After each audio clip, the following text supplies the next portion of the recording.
ಕರ್ನಾಟಕ ಜಾನಪದ ವಿಶ್ವವಿದ್ಯಾಲಯ ಗೊಡಗಡಿಯವರ ಸ್ನಾತಕೋತ್ತರ ಪದವಿ ನೈಜತೆ ಬಗ್ಗೆ ಸಂಬಂಧಿಸಿದಂತೆ ಸರ್ಕಾರ ಉಪಕಾರ್ಯದರ್ಶಿಯವರ ಅಧ್ಯಕ್ಷತೆಯಲ್ಲಿ 28 ನಡೆದ ಸಭೆಯ ನಡಾವಳಿ ಕುರಿತು ವಿಷಯ ಸರ್. ಇಲ್ಲೇನು ಕೊಡ್ತಾರಂದ್ರೆ ಇಲ್ಲಿ ನಡಾವಳಿ ಇದೆ ಸರ್, ಇದು ಡಿಟೇಲ್ ಇದೆ, ಬೇಕಾದ್ರೆ ನೀವು ಜೆರಾಕ್ಸ್ ಕೊಡ್ತೀನಿ. ಲಾಸ್ಟಿಗೆ ಬರೀತಾರ, ಮೈಸೂರು ಸಂಸ್ಥೆ ವತಿಯಿಂದ ಮಾಸ್ಟರ್ ಆಫ್ ಫೈನಾನ್ಸ್ ಸ್ನಾತಕೋತ್ತರ ಪದವಿ ನೈಜತೆಯಿಂದ ಕೂಡಿದೆ ಅಥವಾ ಇಲ್ಲವೇ ಎಂಬ ಬಗ್ಗೆ ನಿಖರವಾದ ಮಾಹಿತಿಯನ್ನು ನೀಡುವಂತೆ ಕುಲಸಚಿವರು ಕರ್ನಾಟಕ ಮುಕ್ತ ವಿಶ್ವವಿದ್ಯಾಲಯ ಮೈಸೂರಿವರೆಗೆ ಸರ್ಕಾರದ ಉಪಕಾರ್ಯದರ್ಶಿಯವರು ಸೂಚಿಸಿದ್ದರು. ಅದಕ್ಕೆ ಸದರಿ ವಿಶ್ವವಿದ್ಯಾಲಯ ಕುಲಸಚಿವರು 2 ದಿನದೊಳಗಾಗಿ ಶ್ರೀ ಶಹಜಾನ್ ಎಚ್ ಮುದುಕರಿ ಅವರ ಅಂಕಪಟ್ಟಿ ನೈಜತೆ ಬಗ್ಗೆ ಮಾಹಿತಿಯನ್ನು ಸಲ್ಲಿಸಲಾಗುವುದು. ನೈಜತೆ ಬಗ್ಗೆ ಪ್ರಶ್ನೆ ಅಲ್ಲ, ಸ್ನಾತಕೋತ್ತರ ಪದವಿ ಅಂತ ಇದೆಯಲ್ಲ ಸರ್, ನೈಜತೆ ಬಗ್ಗೆ ಪ್ರಶ್ನೆ ಅವರೇ ಒಂದು ವಿದ್ಯಾರ್ಥಿ ಸರ್ ನೈಜತೆ ಕೊಟ್ಟರೆ ಕಾನ್ವೆಂಟೇಷನ್ ಕೊಟ್ಟರೆ ಹಂಪಿಯವರು ಕಾನ್ವೆಂಟೇಷನ್ ಕೊಟ್ಟಾರ. ಇದು ತಸ್ತಮಾನ ಅನ್ನೋದನ್ನ ಸರ್ಕಾರ ಆದೇಶ ತೋರ್ಸಾಕತ್ತೀನಿ. ಆಯ್ತಾ? ಇನ್ನು ಹಿಂದಿನ ರಿಜಿಸ್ಟರ್ ಬರೀತಾರೆ, ಇವರಿಗೆ ಆ ಕ್ವಾಲಿಫಿಕೇಶನ್ ಈಕ್ವಲ್ ಇಲ್ಲ, ಸೊ ಇವ್ರನ್ನ ಮುಂದುವರಿಸಬಾರ್ದು ಅಂತ ಹೇಳಿ ಸರ್ಕಾರಕ್ಕೆ ಪತ್ರ. ಆ ವಿಷಯದ ಬಗ್ಗೆ ತಮ್ಮ ಗಮನ ಕೊಡ್ತೇನೆ. ತಮಗೆ ಕೆಲವರು ಗಮನಿಸಿರ್ಬೋದು, ಹಿಂದಿನ ಕುಲಸಚಿವರು ಬರೆದವ್ರು ಯಾರಂದ್ರೆ ಪ್ರೊಫೆಸರ್ ಚಂದ್ರಶೇಖರ್. ಅವ್ರು ಹೆಂಗಿದ್ರಂದ್ರೆ ಪ್ರತಿ ದಿನ ಬರೇ ಅವರಷ್ಟು ಬರ್ದಿಲ್ಲ, ಎಸ್ಪಿನ್ ಕರೆದು ನನ್ನ ಮೇಲೆ ಅಟ್ರಾಸಿಟಿ ಮಾಡ್ತಾರೆ. ಅಲ್ಲ, ಸೆಕೆಂಡ್ರಿ ನೀವು ಜಾನಪದ ಕಲಾವಿದರು ಎಲ್ಲ ಐತಿ, ವಿದ್ಯೆ ಐತಿ, ಜ್ಞಾನ ಐತಿ, ಸರ್ವಿಸ್ ಮಾಡಿರಿ, ಎಲ್ಲ ಓಕೆ. ನಾವು ಪರ್ಟಿಕ್ಯುಲರ್ ಈ ಕ್ವಾಲಿಫಿಕೇಶನ್ ಸಂಬಂಧ ಅಷ್ಟೇ ಡಿಸ್ಕಷನ್ ಸರ್. ಈ ಕ್ವಾಲಿಫಿಕೇಶನ್ ಸರ್ ಇದನ್ನ ಬರೆದವರು ಹಿಂದಿನ ಕುಲಸಚಿವರು ಚಂದ್ರಶೇಖರ್ ಹಿಂದೆ ಏನ್ ಮಾಡಿದ್ರು, ಅವ್ರ ಹಿನ್ನೆಲೆ ನಮಗೆ ಅವರು ಯೂನಿವರ್ಸಿಟಿ ಕುಲಸಚಿವರು. ಹೌದು, ನಮ್ಗೆ ಅವ್ರ ಕುಲಸಚಿವರು ಏನ್ ಬರ್ತಾರೆ ಅಷ್ಟೇ ಮಾತಾಡ್ತೀವಿ. ಒಂದ್ ನಿಮಿಷ, ನಮ್ಗೆ ಅವ್ರ ಹಿನ್ನೆಲೆ ಬೇಡ ನಾ ಹೇಳಿದ್ರಿ ಸರ್. ನನ್ನನ್ನು ದುರುದ್ದೇಶದಿಂದ ಹಿಡಿಬೇಕನ್ನೋ ಉದ್ದೇಶಕ್ಕೆ ಅವ್ರು ಆ ರೀತಿ ಮಾಡಿರ್ಬೋದು. ಅದಾಗಲಕ್ಕೆ ನನ್ನ ಗಮನಕ್ಕಿಲ್ಲ. ನನ್ನ ಪದವಿಯಲ್ಲಿ ಯಾವುದೇ ಸಂದೇಹವಿಲ್ಲ. ನೀವು ನನ್ನ ಡಿಪ್ಲೊಮಾ ಅದ್ರ ಬಗ್ಗೆ ನನ್ನ ಕಡೆ ಆದೇಶಗಳು ಏನು ಸರ್ಕಾರ ಬಂದ ಅವನ್ನೆಲ್ಲ ನೀವು ಪರಿಶೀಲನೆ ಮಾಡಿ ನೋಡ್ರಿ. ಅದನ್ನೆಲ್ಲ ನೋಡಿದ ಮೇಲೆ ಸರ್ಕಾರದ ನಡಾವಳಿ ಆಗಿದೆ. ಎಲ್ಲ ನೋಡಿದ ಮೇಲೆ ಸರ್ಕಾರದಲ್ಲಿ ನೈಜತೆ ಅಂತ ನಡಾವಳಿ ಆಗಿದೆ, ನೈಜತೆ ಅಂತ ಕೊಟ್ಟಾರ. ಅದನ್ನ ನೋಡ್ಲಾರ ಕೊಡಾಕ ಸರ್ಕಾರದ ಅಧಿಕಾರಿಗಳು ಬೇರೆ ಬೇರೆ ವಿಶ್ವವಿದ್ಯಾಲಯದಲ್ಲ ಏನ್ ಮಾಡ್ತಾರೆ. ಒಬ್ಬ ಕುಲಸಚಿವರು ನನ್ನ ಮೇಲೆ ದುರುದ್ದೇಶದಿಂದ ಮಾಡಿದಾರೋ ಗೊತ್ತಿಲ್ಲ, ಆದರೆ 3-4 ವಿಶ್ವವಿದ್ಯಾಲಯದಲ್ಲಿ ಎಲಿಜಿಬಲ್ ಮಾಡಿದ್ರಲ್ಲ ಅವರೆಲ್ಲ ಇದ್ರೇನ ನಾನು ಅವ್ರಿಗೆ ಎಲ್ಲರೂ ಪರಿಚಯ ಇದ್ದೇನೆ, ಯಾರ್ಯಾರು ಇದ್ದೇನೆ. ಆಮೇಲೆ ಈಗ ನಮ್ಮ ನೇಮಕಾತಿ ಆಗೈತೆ ವಿಶ್ವವಿದ್ಯಾಲಯ, ಈಗಿರೋ ಕುಲಪತಿಗಳು ಅರ್ಹತೆ ಪ್ರಮಾಣ ಪತ್ರನ ಪರಿಶೀಲನೆ ಮಾಡಿಲ್ಲ. ಪರಿಶೀಲನೆ ಮಾಡೋದು ಹಿಂದಿನ ಕುಲಪತಿಗಳ ಸಂದರ್ಭದಲ್ಲಿ ನೇಮಕಾತಿ ಆಗಿರೋದು. ಇದು ಪ್ರಶ್ನೆ ಬಂದಿರೋದು ನನ್ನ ನೇಮಕಾತಿಯ ಬಗ್ಗೆ, ನನ್ನ ಅಂಕಪಟ್ಟಿಯ ಬಗ್ಗೆ. ನನ್ನ ಅಂಕಪಟ್ಟಿ ನಿಜ ಇದ್ದಾವೆ, ನೀವೆಲ್ಲರಿಗೂ ಒರಿಜಿನಲ್ ಅಂಕಪಟ್ಟಿ ಇಟ್ಕೊಂಡು ಕೂತೀನಿ, ಸರ್ಕಾರದ ಆದೇಶಗಳನ್ನು ಇಟ್ಕೊಂಡು ಕೂತೀನಿ, ಸರ್ಕಾರದ ಸುತ್ತೋಲೆಗಳು ಇಟ್ಕೊಂಡು ಕೂತೀನಿ. ಇನ್ನು ಏನ್ ಬೇಕು ಸರ್? ಆಮೇಲೆ ಬಹಳ ಜನ ವಾದ ಏನ್ ಮಾಡ್ತಾರಂದ್ರೆ PUC ಅಂದ್ರೆ ಸರ್, ನಾ ಹಂಗ ದಯವಿಟ್ಟು ತಪ್ಪು ತಿಳ್ಕೊಬೇಡಿ, ನಾನು ವಿವರಕ್ಕೆ ಹೋಗ್ತೀನಿ.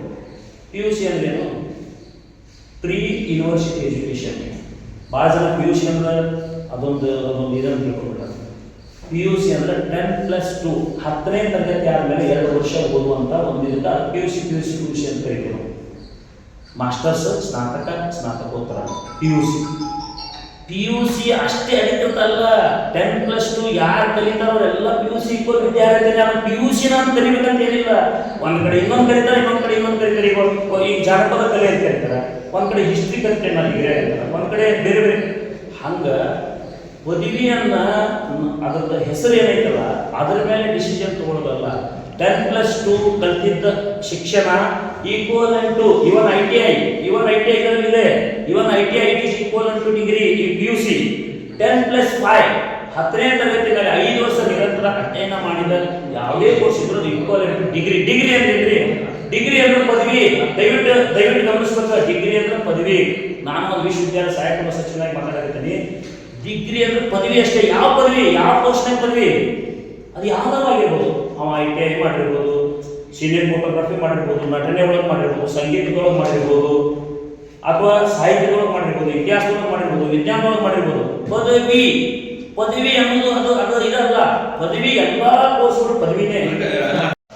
ನಾನು ಕರ್ನಾಟಕ ಜಾನಪದ ವಿಶ್ವವಿದ್ಯಾಲಯದಲ್ಲಿ ಸಹಾಯಕ ಕುಲಸಚಿವರ ಹುದ್ದೆಯಲ್ಲಿ ಕೆಲಸ ಮಾಡುತ್ತಿರುವ ಶಹಜಾನ್ ಮುದುಕರಿ ತಮ್ಮೆಲ್ಲರಿಗೂ ಗೊತ್ತಿರುವಂತೆ ಈಗ ಕಳೆದ 2 ದಿನದ ಹಿಂದೆ ನನ್ನ ಅಂಕಪಟ್ಟಿಗಳು ಕೊಟ್ಟಿದ್ದಾವೆ, ಅಂಕಿಪಟ್ಟಿಗಳನ್ನು ಸೃಷ್ಟಿ ಮಾಡಿದ್ದಾರೆ ಎಂಬುದನ್ನು ಪತ್ರಿಕಾಗೋಷ್ಠಿ ಕರೆದು ತಮ್ಮೆಲ್ಲರ ಮುಂದೆ ಸುಳ್ಳು ದಾಖಲಾತಿಗಳನ್ನು ಪ್ರದರ್ಶನ ಮಾಡಿದ್ದಾರೆ.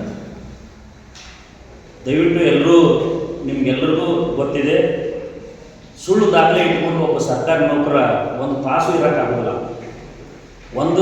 ನಾವು ಸಾಕಷ್ಟು ಉದಾಹರಣೆಗಳನ್ನು ನೋಡಿದ್ದೇವೆ. ಒಂದು ಸಣ್ಣ ಜಾತಿ ಪ್ರಮಾಣ ಪತ್ರದಾಗ ಒಂದು ಶಬ್ದ ಏನಾರು ಕೂಡ ಇಮಿಡಿಯೇಟ್ ಅವ್ರನ್ನ ಅರೆಸ್ಟ್ ಮಾಡಿ ನೌಕರಿಯಿಂದ ಸಸ್ಪೆಂಡ್ ಮಾಡ್ತಾರೆ. ಇಂಥ ಕಾಲದೊಳಗೆ ನಾನು 2008ರಲ್ಲಿ ನವೆಂಬರ್ ತಿಂಗಳಲ್ಲಿ ಪ್ರೌಢಶಾಲಾ ಶಿಕ್ಷಕನಾಗಿ ಮೆರಿಟ್ ಆಧಾರದಲ್ಲಿ ಸರ್ಕಾರಿ ಪ್ರೌಢಶಾಲಾ ಶಿಕ್ಷಕನಾಗಿ ನೇಮಕಗೊಂಡಿದ್ದೆ. ಅಲ್ಲಿಂದ ನಾನು ಸರ್ಕಾರಿ ಪ್ರೌಢಶಾಲಾ ಶಿಕ್ಷಕನಾಗಿ ನೇಮಕಗೊಂಡು ಅಲ್ಲಿ ಸೇವೆ ಸಲ್ಲಿಸ್ತಾ ನನ್ನ ಬಗ್ಗೆ ನಾನು ಸೇವೆ ಸಲ್ಲಿಸುತ್ತಿರುವ ಸಂದರ್ಭದಲ್ಲಿ ನಾನು ಎಷ್ಟು ವಿಶೇಷವಾದ ಸೇವೆ ಸಲ್ಲಿಸಿದ್ದೇನೆ. ಆ ಪ್ರೌಢಶಾಲೆಯನ್ನು ಅಭಿವೃದ್ಧಿ ಮೊದಲು ನಾನು ಸೇವೆ ಸಲ್ಲಿಸಿದ್ದು ಮಾಡಳ್ಳಿಯಲ್ಲಿ, ಶಿರಟ್ಟಿ ತಾಲೂಕು ಮಾಡಳ್ಳಿ. ಅಲ್ಲಿ ನನ್ನ ಸೇವೆಯನ್ನು ಪರಿಗಣಿಸಿ ಎಲ್ಲ ಮಾಧ್ಯಮದಲ್ಲಿ ಒಂದೊಂದು ತಾಸು ಕ್ರಿಯೇಟಿವ್ ಚಿತ್ರಕಲಾ ಶಿಕ್ಷಕ ಅಂತ ನನ್ನ ಬಗ್ಗೆ ಸಂದರ್ಶನ ಮಾಡಿ, ಅಷ್ಟು ಕ್ರಿಯೇಟಿವ್ ಆಗಿ ನಾನು ಆ ವಿಶ್ವವಿದ್ಯಾಲಯನ ಅಲಂಕಾರ ಮಾಡಿ ಆ ಪ್ರೌಢಶಾಲೆಯನ್ನು ಅಲಂಕಾರ ಮಾಡಿ ಭಾಳ ಕ್ರಿಯಾಶೀಲನಾಗಿ ಕೆಲಸ ಮಾಡಬೇಕು ಅಂತ ಹುರುಪಿನಿಂದ ನಾವು ಕೆಲಸ ಮಾಡ್ಕೊತ ಬಂದ್ವಿ. ನಾನು ಒಬ್ಬ ಮೂಲತಃ ನೌಕರಿ ಸಿಗಲಿಕ್ಕಿಂತ ಮೊದಲು ನಾನೊಬ್ಬ ಜಾನಪದ ಕಲಾವಿದ. ಇದು ತಮ್ಮೆಲ್ಲರಿಗೂ ಗೊತ್ತಿರಲಿ. ಜಾನಪದ ಕೊರಿಯೋಗ್ರಾಫ್ ಮಾಡ್ತೀನಿ ಮತ್ತು ಜಾನಪದ ನೃತ್ಯ ಮಾಡ್ತೀನಿ, ಜಾನಪದ ಹಾಡ್ತೀನಿ, ಜಾನಪದ ಕಲಾವಿದ. ನನಗೆ ಮೊದಲಿಂದನೂ ಅದು ಕಾಲೇಜ್ ಓದುವ ದಿನಗಳಿಂದ ಹವ್ಯಾಸ. ನಾನು ನನ್ನದೇ ಆದ ಒಂದು ತಂಡ ಕಟ್ಕೊಂಡು ಈ ರಾಜ್ಯದ ಸುತ್ತಲೂ ಸುತ್ತೇನೆ. ದೇಶದ ದೆಹಲಿಯ NSDಯಲ್ಲಿ, ನ್ಯಾಷನಲ್ ಸ್ಕೂಲ್ ಆಫ್ ಡ್ರಾಮಾದಲ್ಲಿ, ದೆಹಲಿಯ JNU ಯೂನಿವರ್ಸಿಟಿಯಲ್ಲಿ, ದೆಹಲಿಯ ಬಾಲ್ಭವನದಲ್ಲಿ, ದೆಹಲಿಯ ಬೇರೆ ಬೇರೆ ಕರ್ನಾಟಕ ಸಂಘದಲ್ಲಿ, ಹೀಗೆ ನನ್ನ ತಂಡ ರಾಜ್ಯವನ್ನು ಪ್ರತಿನಿಧಿಸಿ ನಾವು ಪ್ರದರ್ಶನ ಮಾಡಿದ್ವಿ. ಒರಿಸ್ಸಾ, ಛತ್ತೀಸ್ಗಢ, ಗುಜರಾತ್, ಗೋವಾ, ಹೀಗೆ ಕರ್ನಾಟಕದ ಜಾನಪದ ಕಲೆಯನ್ನು ನಾನು ನನ್ನ ತಂಡ ಕಟ್ಕೊಂಡು ತಿರುಗಾಡ ನೌಕರಿ ಬರೋದಕ್ಕಿಂತ ಮೊದಲ ಕರ್ನಾಟಕ ರಾಜ್ಯದೊಳಗೆ ಲಕ್ಕುಂಡಿ ಉತ್ಸವ, ಹಂಪಿ ಉತ್ಸವ, ರಂಗಾಯಣ, ಮೈಸೂರು ದಸರಾ ಎಲ್ಲ ಕಡೆನೂ ನಾನು ಜಾನಪದ ತಂಡ ಕಟ್ಕೊಂಡು ಸುತ್ತಾಡೀನಿ. ಇದನ್ನು ಗುರುತಿಸಿ ಘನ ಸರ್ಕಾರ ಕಳೆದ ಬಾರಿ ನನ್ನನ್ನು ಕರ್ನಾಟಕ ಜಾನಪದ ಅಕಾಡೆಮಿ ಸದಸ್ಯನಾಗಿ ನೇಮಕ ಮಾಡಿದೆ. ನಾನು ಸದಸ್ಯನಾಗಿ 3 ವರ್ಷ ಅಪ್ಪಟ್ಟು ಕೆಲಸ ಮಾಡೀನಿ, ಭಾಳ ಸಂಘಟನೆ ಮಾಡೀನಿ. ಮತ್ತು ನನಗೆ ಜಾನಪದ ಆಸಕ್ತಿ ಇರೋದ್ರಿಂದ ಜಾನಪದ ವಿಶ್ವವಿದ್ಯಾಲಯ 2012 ಆಗೈತಿ. ನಾನು 2008ಕ್ಕೆ ಸರ್ಕಾರಿ ನೌಕರಿಯಲ್ಲಿದ್ದೀನಿ.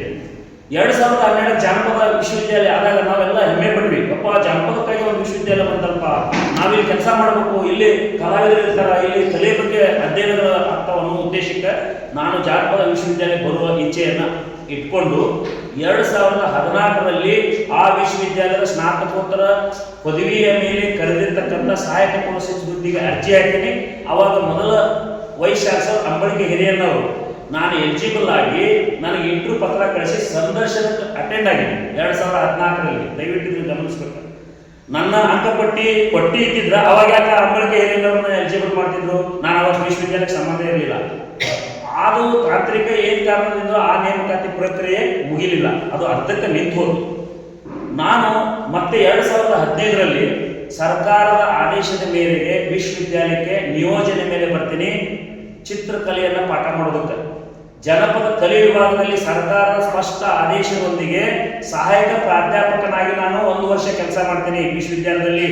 ವಿಶ್ವವಿದ್ಯಾಲಯದ ಆ್ಯಕ್ಟಲ್ಲಿ ಏನಿದೆ ಅಂದರೆ ತಾವೆಲ್ಲ ಗಮನಿಸಬೇಕು, ತಮಗೂ ಯಾಕೆ ನೋಡಿರ್ತೀವಿ, ಕಲಾವಿದರಾದವರು ಯಾವುದೇ ಕಲಾವಿದರು, ಗುರುತಿಸುವಂಥ ಕಲಾವಿದರು ನಮ್ಮ ಜಾನಪದ ಕಲೆಯಲ್ಲಿ ಪಡೆದಿರೋರನ್ನ ವಿಶ್ವವಿದ್ಯಾಲಯ ಅಂಥವ್ರ ನಿಯೋಜನೆ ಮೇಲೆ ತೆಗೆದುಕೊಂಡು ವಿಶ್ವವಿದ್ಯಾಲಯ ಅಭಿವೃದ್ಧಿಗೆ ಅವ್ರ ಕೆಲಸ ಕಾರ್ಯಗಳನ್ನು ಪಡೆದುಕೊಳ್ಬೇಕು ಅನ್ನೋದು ಆ್ಯಕ್ಟಲ್ಲಿದೆ.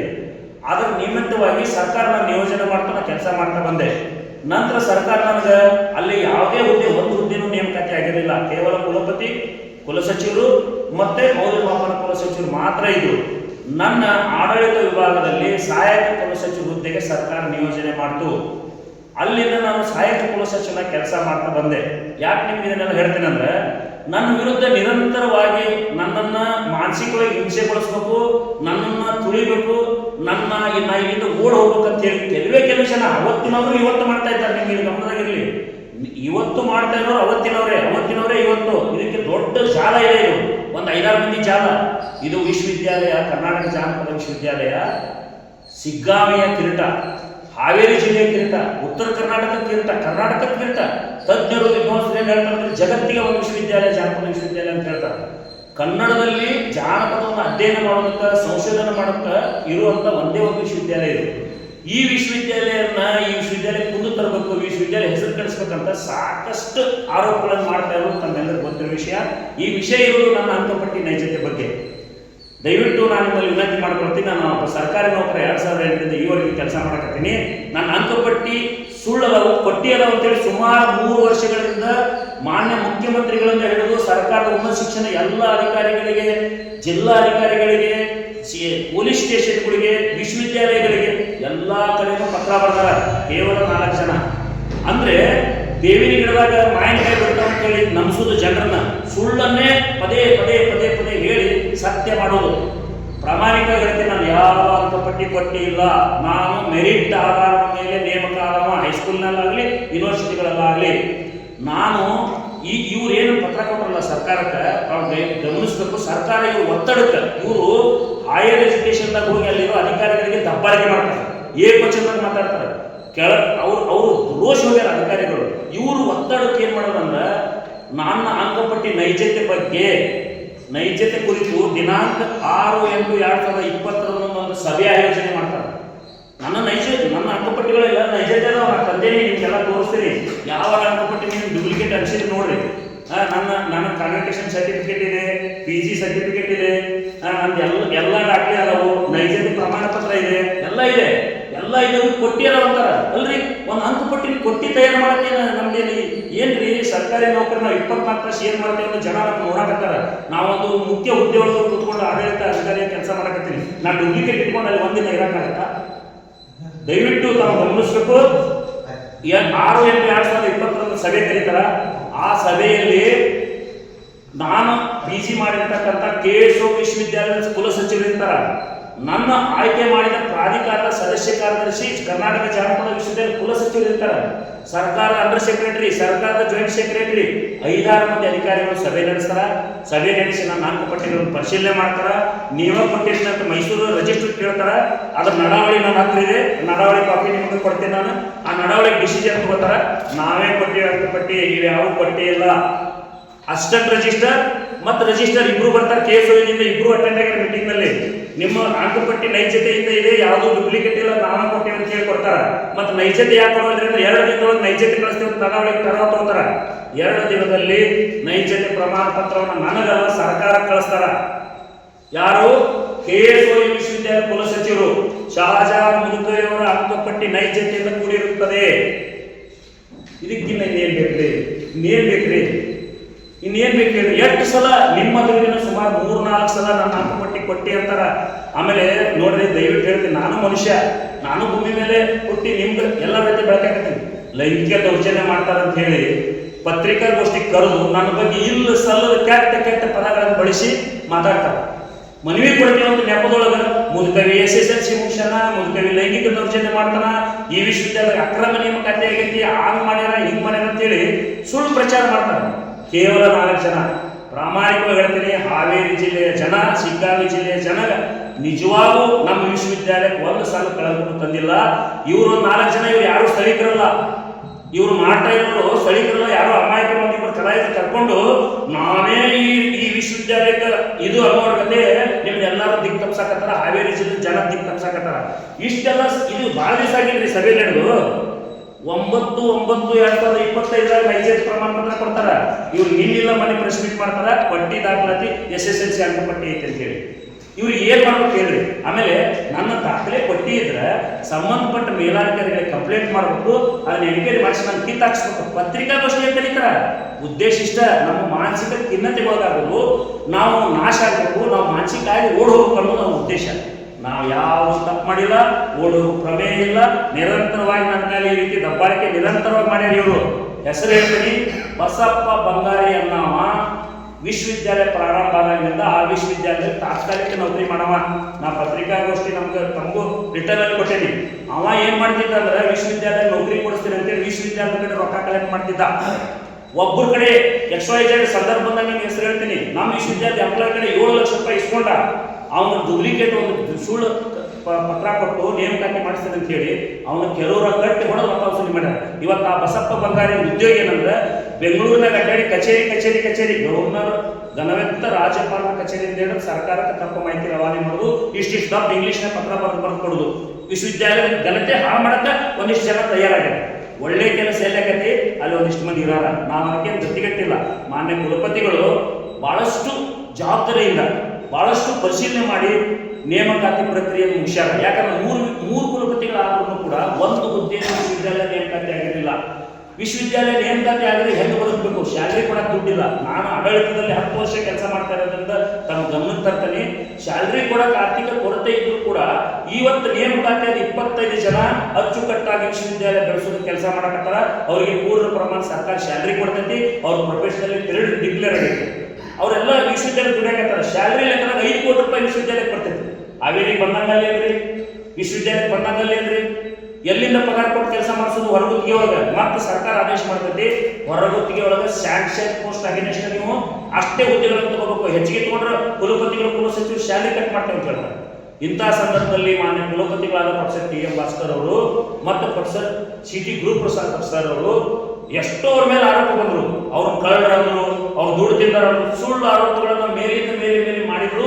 ಅವ್ರ ಧೃತಿಗಳದೆ ನೇಮಕಾತಿಯನ್ನು ಗಟ್ಟಿಯಾಗಿ ಮಾಡಿ ಇವತ್ತು 3 ವರ್ಷ ಆಗೈತೆ ನೇಮಕಾತಿ. ಇನ್ನೂ ಹೋರಾಟ ಬರೋದ್ರು. ಇವ್ರಿಗೆ ಫೈನಾನ್ಷಿಯಲ್ ಇಂದ ಕೊಡ್ತಾರ, ಬೆಂಗಳೂರಿಗೆ ಹೋಗ್ತಾರ.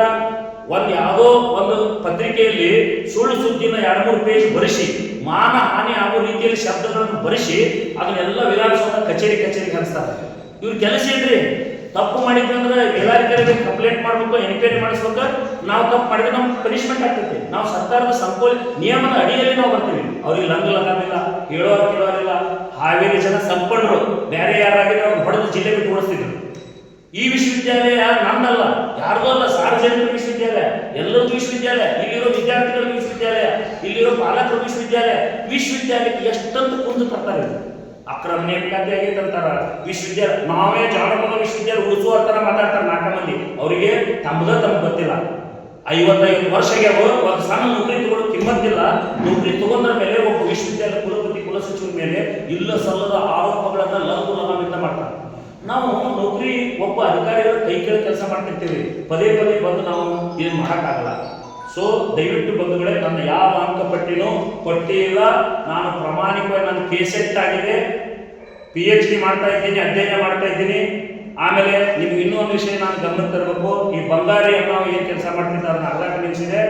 ಬಂಗಾರಿ ಅನ್ವಯಗಳು 2-3 ಜನ ನಮ್ಮಲ್ಲಿ ಕೆಲಸ ಮಾಡೋವಾಗ ಅವ್ರು ಏನಂದ್ರೆ ಇಲ್ಲಿ ವಿಷಯ ಎಲ್ಲ ತಿಳ್ಕೊಳ್ಳೋದು, ಅವ್ರಿಗೆ ಮಾಹಿತಿ ಕೊಡೋದು, ಸರ್ಕಾರಕ್ಕೆ ತಪ್ಪು ಮಾಹಿತಿ ಕೊಡೋದು, ರವಾನೆ ಮಾಡೋದು. ಸ್ವತಃ ತಾವು ವಿಡಿಯೋ ನೋಡಿರ್ಬೋದು. ಸ್ವತಃ ಮಾನ್ಯ ಉನ್ನತ ಶಿಕ್ಷಣ ಸಚಿವರು ಘಟಿಕೋತ್ಸವಕ್ಕೆ ಬಂದಾಗ ಅಕ್ರಮ ನೇಮಕಾತಿ ಬಗ್ಗೆ ತಾವೆಲ್ಲ ಪ್ರಶ್ನೆ ಕೇಳಿದ್ರಿ. ಅವಾಗ ಸಚಿವರು ಕ್ಲಿಯರ್ ಮಾಡ್ಯಾರ, ಯಾವುದೇ ಅಕ್ರಮ ನಡೆದಿಲ್ಲ, ಅಕ್ರಮ ನಡೆಯುವಂಥದ್ದು ಏನೂ ಆಗಿಲ್ಲ ಅಂತ ಹೇಳಿ ಕ್ಲಿಯರ್ ಮಾಡ್ಯಾರ. ನಮ್ಮ ಗಮನಕ್ಕೂ ಬಂದಿದೆ. ನಾವು ಘಟಿಕೋತ್ಸವದ ಪತ್ರಿಕಾಗೋಷ್ಠಿ ಕರೆದಾಗ ಕೂಡ ತಮ್ಮ ಎದುರಿಗೆ ಕುಲಪತಿಗಳು ಮುಖೈವರ ಅಂಕಪಟ್ಟಿ ನೈಜತೆಯಿಂದ ಕೂಡಿದೆ ಅಂತ ಹೇಳ್ಯಾರ. ನಾನು ಕೇವಲ ಜಾನಪದ ವಿಶ್ವವಿದ್ಯಾಲಯಕ್ಕೆ ಮಾತ್ರ ಅರ್ಜಿ ಹಾಕಿಲ್ಲ, ತಮ್ಮ ಗಮನಕ್ಕೆ ಇರಲಿ ದಯವಿಟ್ಟು. ನಾನು ರಾಣಿ ಚೆನ್ನಮ್ಮ ವಿಶ್ವವಿದ್ಯಾಲಯಕ್ಕೆ ಸಹಾಯಕ ಕುಲಸಚಿವರಿಗೆ ಅರ್ಜಿ ಹಾಕಿ ಎಲಿಜಿಬಲ್ ಆಗೀನಿ. ನನಗೆ ಇಂಟರ್ವ್ಯೂ ಕಳಿಸ್ಯಾರ, ಇಂಟರ್ವ್ಯೂ ಅಟೆಂಡ್ ಆಗೀನಿ, ಅದು ಪತ್ರ ಇದೆ, ಸಂದರ್ಶನ ಪತ್ರ. ದಾವಣಗೆರೆ ವಿಶ್ವವಿದ್ಯಾಲಯಕ್ಕೆ ಸಹಾಯಕ ಕುಲಸಚಿವರಿಗೆ ಅರ್ಜಿ ಹಾಕಿನಿ, ಅಲ್ಲಿ ನಾನು ಎಲಿಜಿಬಲ್ ಮಾಡಿ ಇಂಟರ್ವ್ಯೂ ಅಟೆಂಡ್ ಮಾಡೀನಿ, ಎಕ್ಸಾಮ್ ಬರ್ದೀನಿ. ಅವರೆಲ್ಲ ತಜ್ಞರ ಸಮಿತಿ, ಏನು ಪರಿಶೀಲನಾ ಸಮಿತಿ ಎಲ್ಲವೂ ಆದ್ರೆ ಅವ್ರಿಗೇನು ಜ್ಞಾನ ಇಲ್ಲ. ಇವರ ಅಷ್ಟೇ ಜ್ಞಾನ ಇಲ್ಲ. ಇಲ್ಲಿ ಪತ್ರಿಕಾಗೋಷ್ಠಿ ಮಾಡೋ ಕ್ವಾಲಿಫಿಕೇಶನ್ ಏನು, ಅವ್ರ ಹುದ್ದೆ ಏನು, ಅವ್ರ ಐಡೆಂಟಿಟಿ ಏನು. ಒಬ್ಬ ಹೇಳ್ತಾನ, ನಾಗರಾಜ್ ಅನ್ನೋ ವ್ಯಕ್ತಿ ಮಾನ್ಯ ಕುಲಪತಿಗೆ ಫೋನ್ ಮಾಡಿ, ಕುಲಪತಿಗಳು ಏನು ಮಾಡ್ತೀಪ್ಪ ನಾಗರಾಜ್ ಅಂತ ಯೋಗಕ್ಷೇಮ ವಿಚಾರ ಮಾಡಿ ನನ್ನ ಕಡೆ ರೆಕಾರ್ಡ್ ಆಗಿದೆ ತೋರಿಸ್ತೇನೆ. ಸರ್ ನಾ ಹರಿಯಾಣದಾಗ ಇಟ್ಟಂಗಿ ಬಟ್ಟೆ ಕೂಲಿ ಕೆಲಸ ಮಾಡ್ತಿದ್ದೆ ಅಂತ ಹೇಳ್ತಾರೆ. ಕೂಲಿ ಕೆಲಸ ಮಾಡೋರು ಒಂದು ವಿಶ್ವವಿದ್ಯಾಲಯ ಕುಲಪತಿಗಳ ಬಗ್ಗೆ, ಕುಲಸಚಿವರ ಬಗ್ಗೆ, ಸಹಾಯಕ ಕುಲಸಚಿವರ ಅಂಕಪಟ್ಟಿ ಬಗ್ಗೆ ಮಾತಾಡೋಕೆ ಸಾಧ್ಯ ಅಂತಿರ್ತೀವಿ. ಆ ಕೂಲಿ ಕೆಲಸಕ್ಕೆ ಅವಮಾನ ಮಾಡೋರು ಇವರು. ಅವ್ರಿಗಿರೋ ನಿಯತ್ ಇವ್ರಿಗೆ ಹೇಳಿದ್ದೀನಿ. ನಿಮ್ಗೆ ಅಡಿಯೋ ಕೇಳಿಸ್ತೇನೆ ನಾನು. ಕೂಲಿ ಕೆಲಸ ಮಾಡ್ತೀನಿ ಅಂತ ಹೇಳ್ತಾನೆ. ಅಂದ್ರೆ ಆ ಕೂಲಿ ಕೆಲಸ ಮಾಡುವ ಉದ್ಯಮ ಬಳಸ್ಕೊಂಡು ಇವರು ಕರಡು ದಂಧೆ ಮಾಡಕತ್ತಾರ. ಪ್ರಾಮಾಣಿಕವಾಗಿ ಹೇಳ್ತೀನಿ ನಿಮ್ಮೆಲ್ಲರಿಗೆ, ನನಗೆ ಯಾವ ಭಯನೂ ಇಲ್ಲ. ನನಗೆ 4 ಲಕ್ಷ ರೂಪಾಯಿ ಬೇಡಿಕೆ ಇಟ್ಟರು, ಯಾರು ಮೂಲಕ ಇಟ್ಟರು, ನೀವು ಮುಗಿಸ್ಕೊಂಡ್ಬಿಡ್ರಿ, ಒಂದು 3-4 ಲಕ್ಷ ರೂಪಾಯಿ ಕೊಡ್ರಿ. ಎಲ್ಲಿಂದ ಕೊಡೋಣ? ಇಷ್ಟು ದಿವಸದೊಳಗೆ ನಮ್ಮ ಪಗಾರದಾಗ ನಾವು ಚಂದಾಗ ಸರಿಯಾಗಿ ಇದನ್ನು ಮಾಡೋಕ್ಕಾಗೋದಿಲ್ಲ. ನಮ್ಗಿರೋ ಸ್ಯಾಲ್ರಿ ಒಳಗೆ ಇವ್ರಿಗೆ 4 ಲಕ್ಷ ಎಲ್ಲಿಂದ ಕೊಡೋಣ? ಯಾರ ಮೂಲಕ ಇಟ್ಟರಂತ ಅದನ್ನೂ ನಾನು ಹೇಳ್ತೀನಿ. ನನಗೆ 4 ಲಕ್ಷ ರೂಪಾಯಿ ಕೊಡ್ರಿ ಅಂತ ನರಗೋದು ಕರೆಸಿ, ಐವಿಗೆ ಕರೆಸಿ, ಕುಂದ್ರಿಸಿ ಮಾತಾಡ್ಸೋಕೆ ಪ್ರಯತ್ನ ಪಟ್ಟರು. ನಾವು 1 ರೂಪಾಯಿ ಕೊಡೋದು ಅಂದೆ. ನನ್ನ ಮೇಲೆ ನನಗೆ ಪರಿಚಯ ಇಲ್ಲದ ಹೆಣ್ಮಗಳ ಕಡೆ ಕಂಪ್ಲೇಂಟ್ ಕೊಟ್ಟರು. ಇದೆಲ್ಲ ನಿಮ್ಗೆ ಗೊತ್ತಿದೆ. 2 ವರ್ಷ ಕೋರ್ಟಿಗಲ್ಲಿದೆ ನಾನು. ಆಮೇಲೆ ನೋಡ್ರಿ, ನಾನು ಇಷ್ಟು ಮಾತಾಡೇನಲ್ಲ, ಸಂಜೆ ಮುಂದೆ ನನ್ನ ಮೇಲೆ ಅಟ್ರಾಸಿಟಿ ಕೇಸ್ ಹಾಕೋದು. ಏನಾರು ಒಂದು ಶಬ್ದ ಮಾತಾಡಿದ್ರೆ ಸಂಜೆಗೆ ಅಟ್ರಾಸಿಟಿ ಕೇಸ್. ಧಾರವಾಡದಾಗ ಮನೆಯೊಂದು ಅಟ್ರಾಸಿಟಿ ಕೇಸ್ ಮಾಡ್ಯಾರ. ನಿಟ್ಟೂರ್ ಅನ್ನೋರು ಧಾರವಾಡಕ್ಕೆ ಬಂದು ನನ್ನ ತುಳಿದು ಬಂದು ಸಾಯಿಸಿ ಬೈದು ಹೊಲಸು ಬೈದ ಅಂತೇಳಿ ಅಟ್ರಾಸಿಟಿ ಕೇಸ್ ಕೊಡ್ತಾರೆ ಪೊಲೀಸ್ ಸ್ಟೇಷನ್ದಾಗ. ನಾನು ಮೊಬೈಲ್ ರೆಕಾರ್ಡ್ ತೆಗೆದು ನಾನು ಇಲ್ಲೇ ಇದೆ ಧಾರವಾಡದಾಗ.